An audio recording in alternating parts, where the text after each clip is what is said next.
isn't exactly your jurisdiction. My jurisdiction extends from Ankara, Turkey to White's Tower, baby. Man, that road is 10 miles of bad road.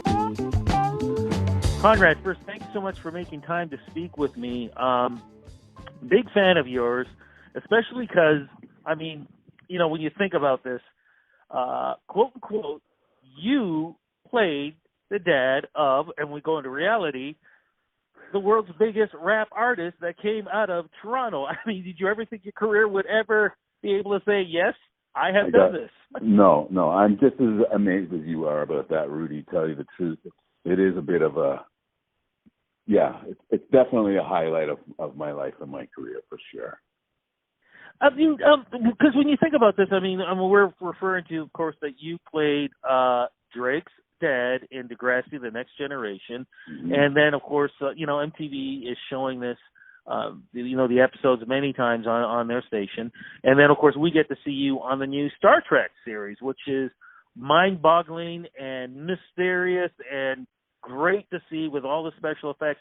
I mean, think about this. You are part of two franchises that are iconic to so many fans, not just here in Canada, but around the world. Yes, it is a bit of a pinch me, is this actually happening to me situations, and I'm very fortunate. I know that for a fact. I'm very, very fortunate to have been a part of, as you say, two of the biggest, series in the world ongoing. I mean, Star Trek is over 50 years. Degrassi, I'm pretty sure, is over 25 years in the public's eye. So, to be a part of both of those franchises, it's surreal. Really is. Well, you still are, doing all these things. It sounds to me, because of what we're going to talk about, is that in the world of the arts, you were really flexing your muscles, because in this role that you're taking, it's not so much on the stage, but more of behind the scenes. You're directing something that's really cool and something I think a lot of people need to come out and see, because this really is, again, I'm going to use the words cultural phenomenon and what you are directing. Can you talk a little bit about it, please? This is Lana Lovell's play, Elbow Room. Three women who are going in to audition for a remake of the film Cleopatra Jones that was made back in the 70s. And so now they're remounting it to do, an updated version. And these three black women come into this room, and we're kind of using it as a microcosm for what, women are experiencing in the workplace. So, using the play as a metaphor to talk about issues that women are dealing with, both with men, with their working partners, with management. It kind of covers the spectrum of different realities of competition. So it's a bit of a joy, because, of course, it's a world that I'm very familiar with. I've been a professional actor for over 30-something years now. So a lot of the stories that are in there, I can honestly put my finger on it and go, I remember when something similar like to this that we're talking about happened, or I recall when something like this happened to another one of my fellow actors. So it's a reality that's very close to me. So it's really just sort of guiding these actresses that we have along the way. Is this the first time that you're directing a play like this? No, I did a play a couple of years ago, also in the Fringe Festival with Stephanie Herrera. That was a one-woman show. Was speaking about plastic surgery and so forth, and I thought that was we made it a comedy, or Stephanie wrote it as a comedy, a musical, one-woman perspective, and by the time you get to the end of it, you're kind of like crying with her, the pain and so forth that she experienced.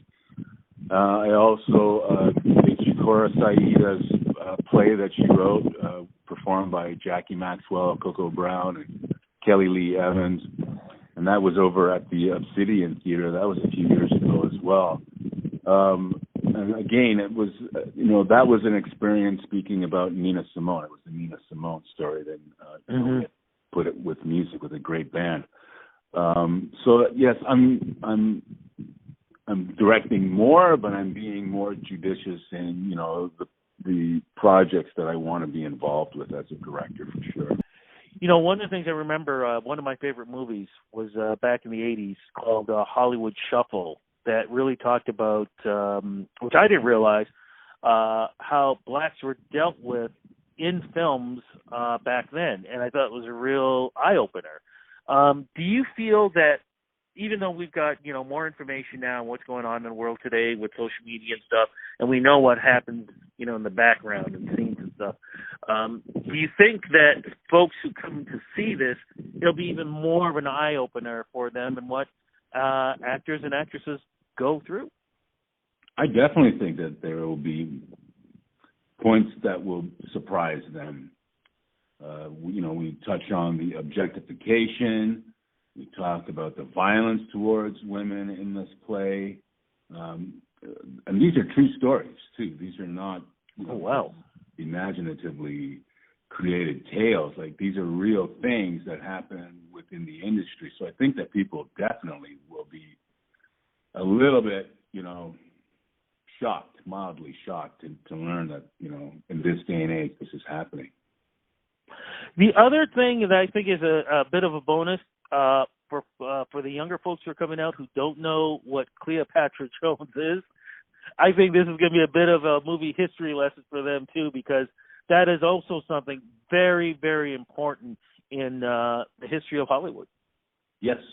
Yeah, I mean, like, blaxploitation films as a genre, you know, we can look at it and look back at them and go, wow, that was a very funny period in our film history. But I think that it was also a period that was running parallel with, you know, a lot of social unrest that was happening within society. You know, the Black Panthers, though this film was made in the 60s and the Black Panthers were an invention in the 60s, I think that their good works are still they're hung over into the 70s and beyond.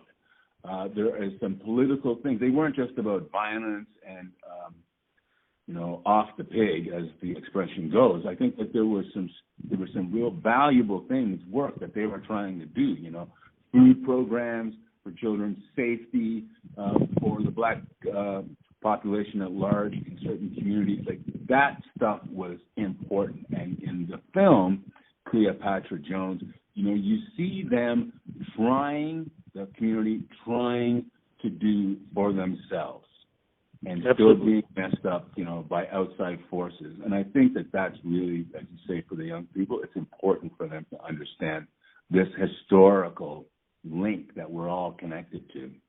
Absolutely. And the other thing I want to add, too, is even though these days now they have more of a chance of seeing more of black people, people of color on the big screen, back then, those are the only times we really had a chance to see that. And that was something very important, too, to be able to see ourselves up there, whether, you know, whatever length of what you want to look at it as, it was still important to see us up there and say, yes, we can do this. Absolutely. When does the play run, and where is it going to be at? We're going to be at the Annex Theater, which is connected to the Randolph Theater, just south of Bloor on Bathurst Street. We're opening on the 4th of July. I think America will be celebrating with us that day for our opening, and we're only going to have 7 performances only, but they should really check Now Magazine or the French Theater website. Absolutely. And, of course, Rudy Blair Entertainment Media, RudyBlairMedia.com. Listening to this whole interview, I want to say thank you so much for doing this interview. And just a reminder for folks who are going down, it's a quick jump right off the Bathurst Street subway station. It's like a couple of minutes walk, so if you want to get down there easier through the TTC, that's the best way to do it. If folks want to get in touch with you and all the things that you're doing, social media-wise is the place to go. Where do we go to follow you? On Instagram, you can follow me at Conrad Coates. And I don't do the Facebook thing anymore, and I'm also on Twitter at Conrad Coates. Fantastic. Look, thank you so much for this interview. Thank you for being part of something that I think is very, very important.